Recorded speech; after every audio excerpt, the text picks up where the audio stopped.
안녕하세요. 마음으로 청지자 이중원입니다. 오늘은 일반 논평 25호에 대해서 이야기를 해볼 겁니다. 갑자기 웬 일반 논평이라고 생각하시는 분도 계실 텐데요. 저도 처음에는 이게 뭔지라고 했어요. 그런데 청소년 지도사분들께 반드시 필요한 내용이라고 생각되어져서요. 이렇게 준비를 했습니다. 청소년 지도사 여러분들 혹은 청소년에 관심이 많으신 분들은 UN 아동 권리 협약에 대해서 많이 익숙하실 거예요. 여러분도 아시다시피 이 협약은 1989년 11월 9일 처음 만들어졌어요. UN에서 만장일치로 채택한 건데요. 1990년 9월 2일부터 국제인권법으로 효력이 발효되었어요. 제1조 나이부터 제54조 다양한 언어로 기탁하는 것까지 총 54개 조항 3개의 부로 구성이 되어져 있는데요. 여러분도 아시다시피 이 협약에는 현재의 디지털이 생활화되어진 상황에 맞는 아동을 위한 규약의 내용이 전혀 없는데요. 그래서 이에 대해 논의를 통해 내어놓은 것이 바로 일반 논평 25호가 되겠습니다. 정확한 명칭은요, 디지털 환경과 관련한 아동의 권리에 대한 일반 논평 25호인데요.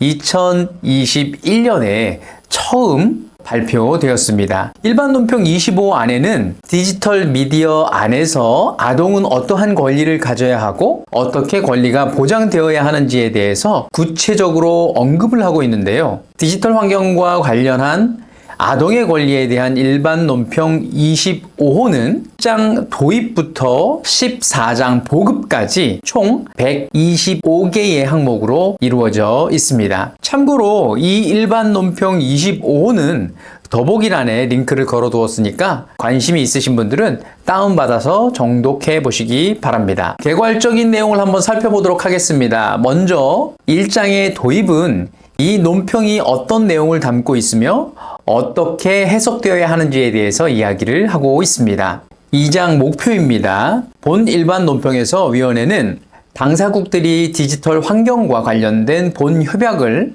어떻게 이행하여야 할 것인가를 설명하고 디지털 환경에서 아동의 권리를 증진하고 존중하며 보호하고 이행함에 있어 발생하는 기회, 위험 및 과제를 고려하여 본 협약과 협약의 선택 의정서에 따른 의무를 완전히 준수하기 위해 관련된 입법적, 정책적 조치와 기타 조치들에 관한 지침을 제공한다라고 되어져 있습니다. 3장의 일반 원칙입니다. 여기는 4가지가 있는데요. A. 비차별 원칙, B. 아동의 최선의 이익 원칙, C. 생명 생존 발달에 대한 권리 원칙, D. 아동 견해의 존중 원칙이 있습니다. 여러분들 아동 권리 협약에도 다 들어가져 있는 내용인데요. 근데 이 항목에 맞춰 디지털 환경에서는 어떻게 하는지를 구체적으로 다루고 있습니다. 4장에는 발전하는 능력입니다. 2장에서는 아동의 능력, 이해, 행위 주체성의 점진적인 습득 과정을 다루는 권능부여 원칙으로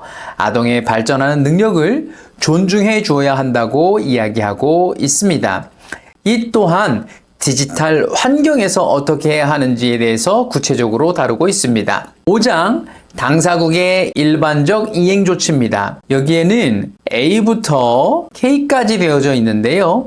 A는 법률, B는 포괄적 정책 및 전략, C는 조정, D는 자원 배분, E는 데이터의 수집 및 연구, F는 독립적 모니터링, G는 정보의 보급, 인식 개선 및 훈련, H는 시민사회와의 협력, I는 아동 권리와 기업 부분, J는 상업 광고 및 마케팅, K는 사법 및 구제 조치에 대한 접근성에 필요한 적절한 조치가 이루어져야 한다고 명시하였습니다. 자, 6번째는 시민권 및 자유에 관한 내용인데요.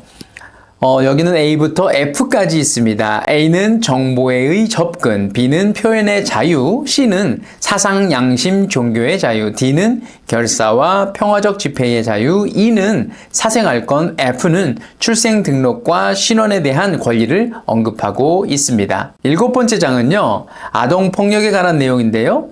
디지털상에 행해지는 아동 폭력 범죄에 관한 적절한 조치가 필요함을 강조하고 있습니다. 자, 8번째 장은요, 가족 환경과 대한 양육 내용인데요.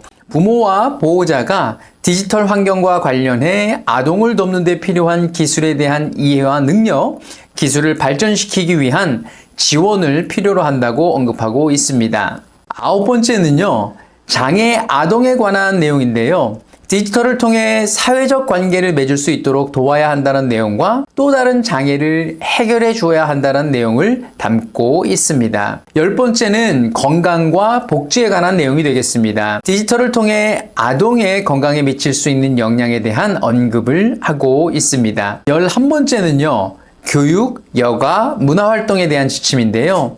디지털 문화 속에서 아동이 교육을 받을 권리, 문화활동, 여가 및 놀이에 대한 권리를 제대로 누릴 수 있도록 조치해야 한다는 내용을 담고 있습니다. 12번째는요, 특별보호 조치 지침을 기술하였는데요. A는요, 경제적, 성적, 기타 형태의 착취로부터 보호, B는 아동, 사법, 행정, C는 무력 분쟁 속 아동, 이주아동, 기타 취약한 상황 속의 아동에 대한 보호에 대한 지침을 제시하였습니다.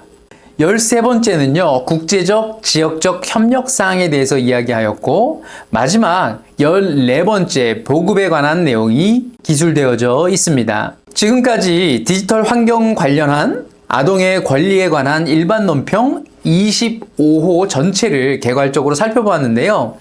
디지털 문화가 일상되어진 환경에서 청소년을 직접 대면하는 청소년 지도사로서 좀 더 이론적이고 학문적인 접근을 통하여 효과적, 효율적으로 직무를 수행하는 데 도움이 되셨으면 좋겠습니다.